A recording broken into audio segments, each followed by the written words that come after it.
Bonjour à tous, heureux de vous retrouver. Hier, Apple a dévoilé iOS 13.3 Beta 4, après 15 jours à peu près sans nouvelle version, nouvelle bêta. Et dans cette nouvelle version, il n'y a pas d'indication sur les nouveautés et encore moins sur les correctifs. Du coup, ça va aller très vite et on en profitera pour aller faire un tour du côté de l'application Clips qui a été mis à jour en version 2.1, comme ici avec la gestion des Memojis. Quelques points à noter, la mise à jour ne pèse que 130 mégas, alors évidemment ça dépend de l'appareil sur lequel vous allez la télécharger. Elle est apparue un jeudi, c'est plutôt rare, et puis à 22h, là aussi c'est encore plus rare, d'habitude c'est plutôt 19h. Il y a de fortes chances que la mise à jour finale, 13.3, arrive donc la semaine prochaine, sans doute lundi, mardi, ou pourquoi pas un petit peu plus tard dans la semaine, mais ça doit être dans la semaine prochaine. Je vous en avais parlé lors de la bêta 3, il y avait un problème avec End-Off et le HomePod. Là ça semble un petit peu mieux, mais il faut toujours désactiver et réactiver End-Off pour que ça fonctionne. Donc pour rappel, on peut envoyer directement la musique de l'iPhone sur le HomePod grâce à cette nouvelle fonction et ça marche un petit peu mieux, c'est un petit peu plus réactif, 5 secondes pour envoyer le son.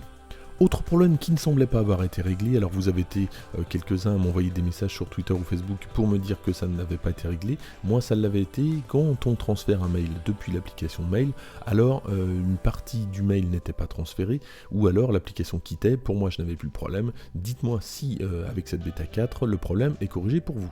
Côté accessibilité, on n'a toujours pas le contrôle vocal en français alors qu'il est disponible sur macOS depuis quelques mois.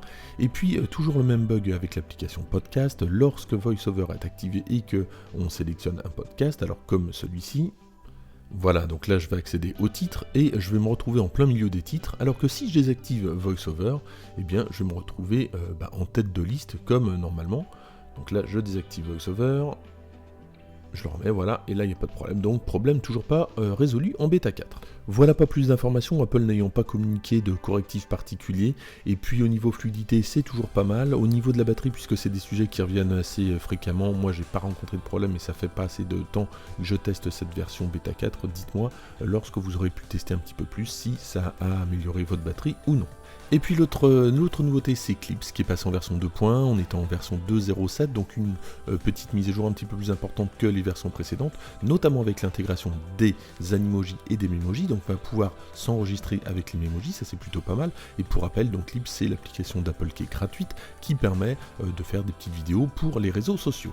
Alors si on ne peut toujours pas utiliser les animojis et les memojis avec les scènes, on peut au moins utiliser ces mêmes animojis et memojis avec les filtres, donc on va pouvoir s'ajouter des effets bande dessinée, ça c'est plutôt sympa.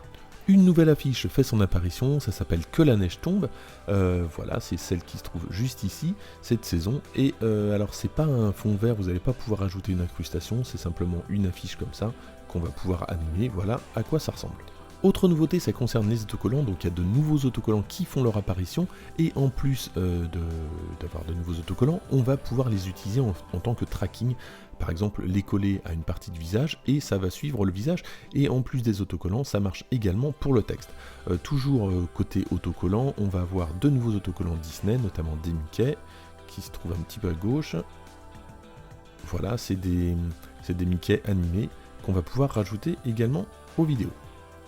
Côté tracking, voilà comment ça fonctionne. Donc ici j'utilise un effet Memoji, je me suis rajouté une petite étoile, je vais cadrer un petit peu mieux. Et voilà, donc là mon étoile suit bien là où je l'ai laissé. C'est super cool. Voilà pour cette vidéo, merci de l'avoir suivi, n'hésitez pas à la liker, à la partager et puis à vous abonner si ce n'est pas déjà fait. Et moi je vous dis à très bientôt.